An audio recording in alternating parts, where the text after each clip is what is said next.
Democracy is under attack in North Carolina again. The Republicans already tried once. They tried to nullify the win of the state Supreme Court Justice Allison Riggs, the Democrat, in order to have their candidate, Jefferson Griffin, the Republican, installed instead. Jefferson Griffin lost that attempt. And so they're trying again. This time, the Department of Justice is doing the bidding of the Republican Party, doing the bidding of Trump in order to scrub those voters from the voting rolls. My name is Dina Doll with the MeidasTouch Network. Let's break this down.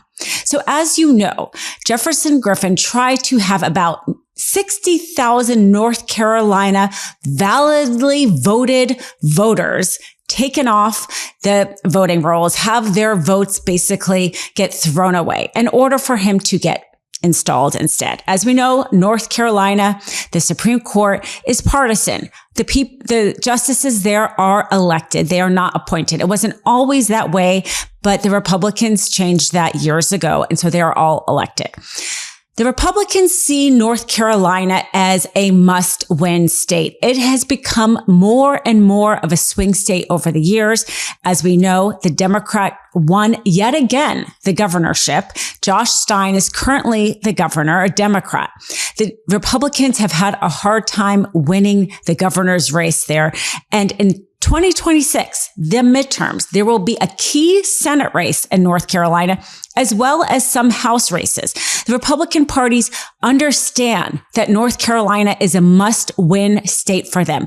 They understand how much movement there is, how much growth there is there with the Democratic Party. So what they're trying to do, instead of changing their policies, trying to maybe give more FEMA aid for natural disasters or not take away people's health care, they are instead trying to make it harder for people to vote because that's how they think they win elections.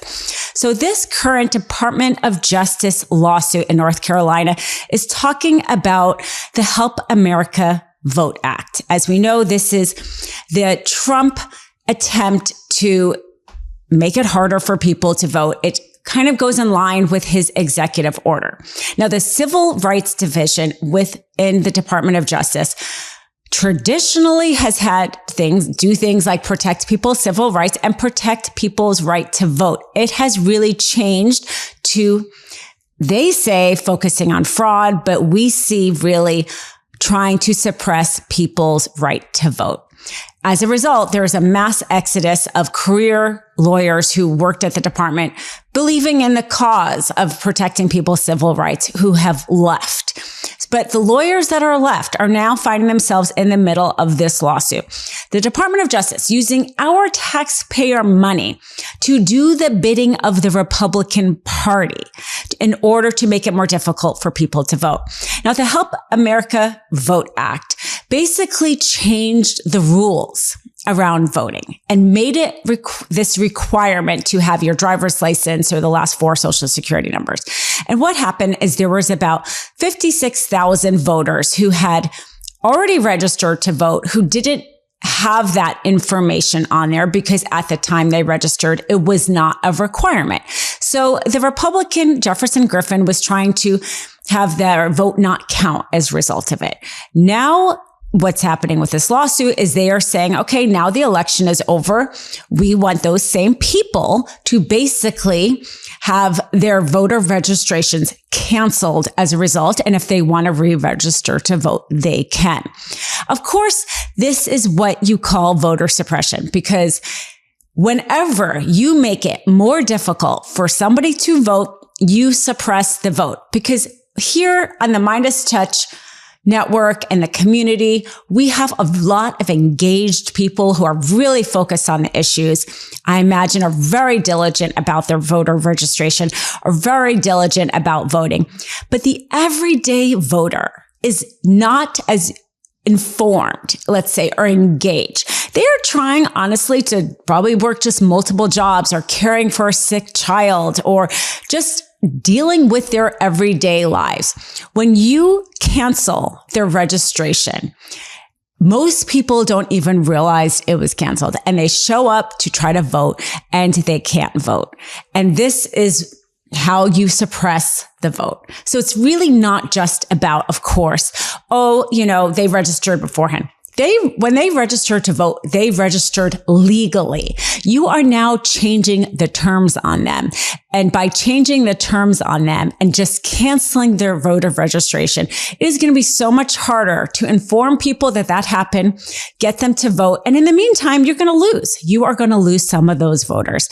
The Republican Party is okay with less people voting because their policies are unpopular.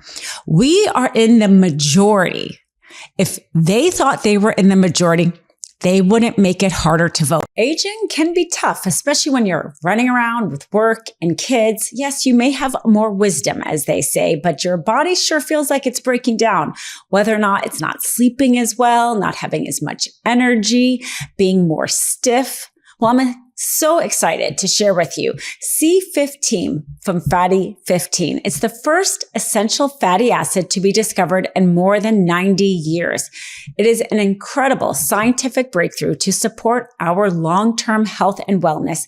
And as you guessed it, aging and longevity. Fatty 15 co-founder Dr. Stephanie Venn Watson discovered the benefits of C15 while working with the U.S. Navy to continually improve the health and welfare of aging dolphins.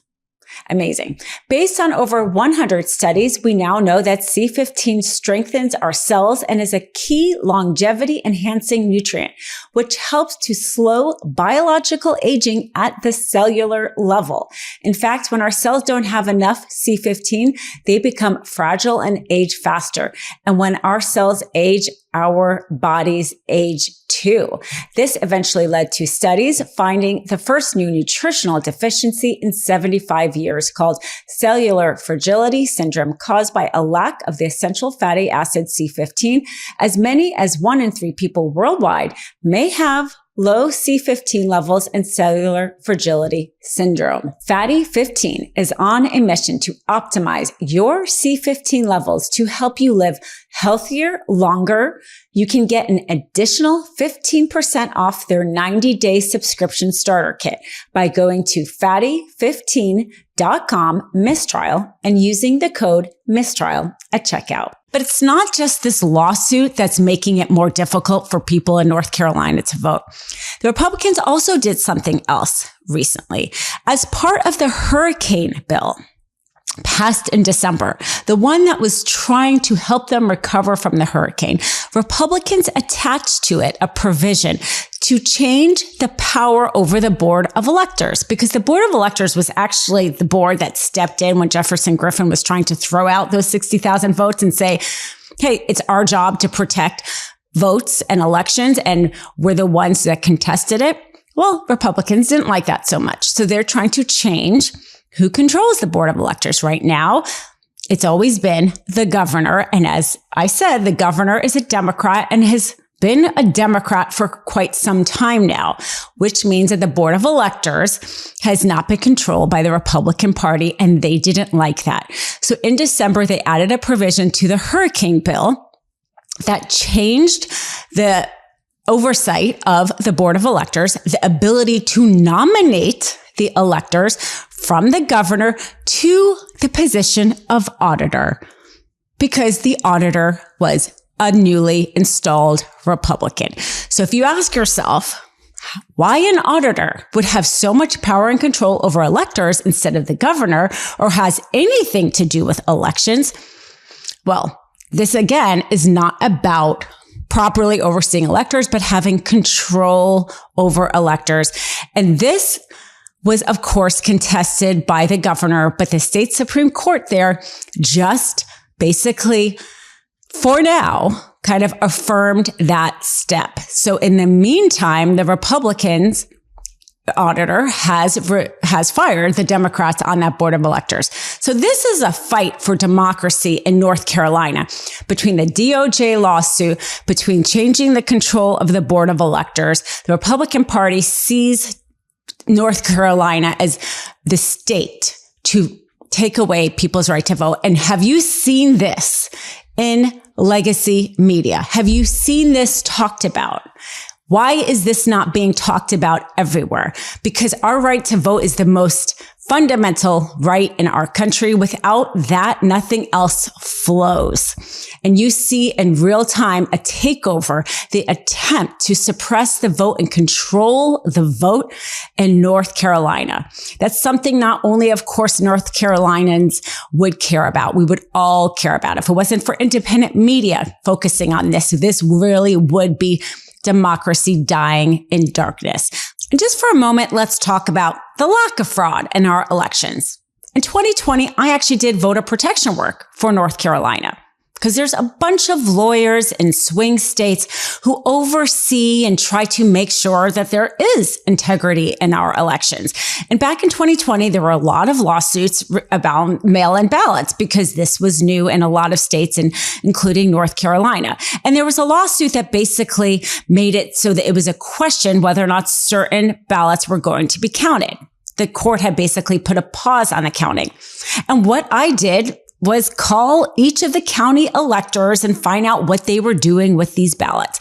And I was so impressed with how they each handled it, whether or not they were Republican or Democrat. Our county election officials take their job very seriously. They told me exactly the number of ballots that were at issue, how they were tracking them, how they were putting them in a security box. And the fact that there was even somebody like me, a lawyer who was making sure that these county electors were doing their job is how we know and can have confidence in our elections, because this is replicated in every swing state. I also did poll observing in Clark County in this past election.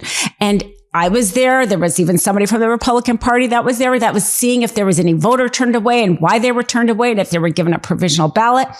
It's at this level that there is oversight in our elections. Not only are county electors themselves and the officials themselves take their jobs very seriously, but there are the Democratic Party observers, there's even Republican Party observers making sure that there's election integrity. So the big lie, this MAGA idea that there's fraud in our elections is not true. And you know it's not even true by the words that they say, because Antonio Gracias just went on a right-wing podcast talking about how he, with DOJ, was helping the DOJ root out the fact that all these immigrants were, voting illegally, and that they were comparing the voter rolls and they were comparing the immigration database and rooting this out. And he goes on this right-wing podcast and he says that they have now just arrested 3 people. Yes, 3 people. That's about the level of fraud that's out there. We do see that there are times that people vote twice or shouldn't be voting at all. But it's like that small of a number. It's that small of a number in part because of all the outside legal observers out there. And then because of the fact that the actual local officials take this job seriously. But he still has the gall to go on the podcast and talk about it as if this was a big fraud he found. Just take a listen. This, theory that people were streaming across the border in order to vote, you found some people who were illegal immigrants who registered to vote. This is confounding. Yes, this is actually true. So we've sampled a handful of states, and in those handful of states, we found people registered to vote. And we have found people who actually voted. And this is all being done by sampling, okay? So we are sampling DHS data and then have to go to the voter rolls, check the voter rolls, and then check give that to HSI, Homeland Security Investigations, who goes and checks the voter record by subpoena and the voter and the cards you sign when you vote. We had already 3 arrests here in Florida, actually, and wow. one indictment. And is that publicly known? Yes, we posted it. The DOJ. But the media have not covered. I haven't seen much about it. So you're saying these are. So we here at the MeidasTouch Network will not let democracy die in darkness. We'll keep our eyes and shine a light on all of the actions of the Republican Party and the DOJ in North Carolina and elsewhere that try to attack people's right to vote. My name is Dina Doll. Be sure to free subscribe so you get all of our legal updates. Love this video? Continue the conversation by following us on Instagram @MeidasTouch and help us blow past 1 million followers.